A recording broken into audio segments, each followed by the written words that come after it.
morning po. Amazing morning! Bali, share ko lang po yung testimony ko about sa barley.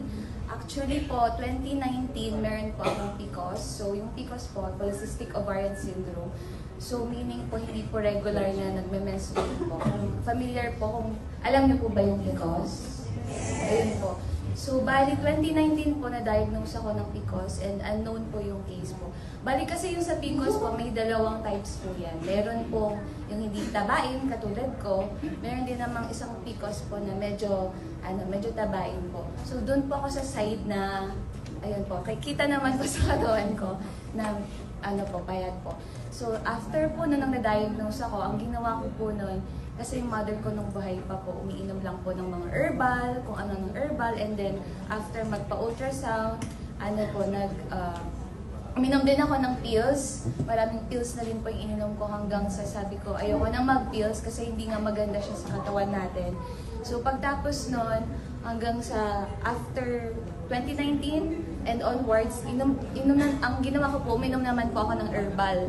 Mga herbal na nakikita po namin dyan sa labas-labas. Sabi daw kasi maganda yan. So maganda naman siya pero nagsawa na din ako. So sabi ko ayoko na nun. Kasi hindi naman maganda, parang pag hindi ko ininom yun, hindi ako magkaka-menstruation. So after po nun, nakita ko po si IM. So na-invite po ako dito. And then pinatry lang po sa akin yung I Am Amazing Organic Pure Barley po. And then after that, ang ginagawa ko po kasi 3 times a day ko po siyang iniinom. So isa sa umaga, isa sa tanghali, isa sa gabi. Bali empty stomach po. And then nagulat po ako after 3 days, 3 to 5 days po na nag-start na po ako nagkakaroon ng period po. And then the following month, meron na din po siya. Kumpara dati na every 2 years, every 2 months, ganun po ako mag-menstruation. Kasi hindi po yun maganda para sa babae. Any abnormality po sa reproductive po ng babae, hindi po yun maganda. So, pwedeng pag nagka-PCOS ka, pwedeng dumating yun sa point na magka-cancer ka kasi hindi lumalabas yung regla niya, di ba po ba?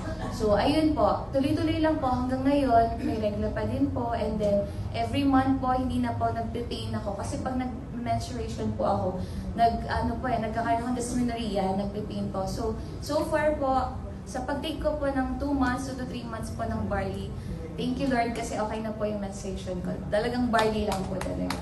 So, ayun po. Thank you.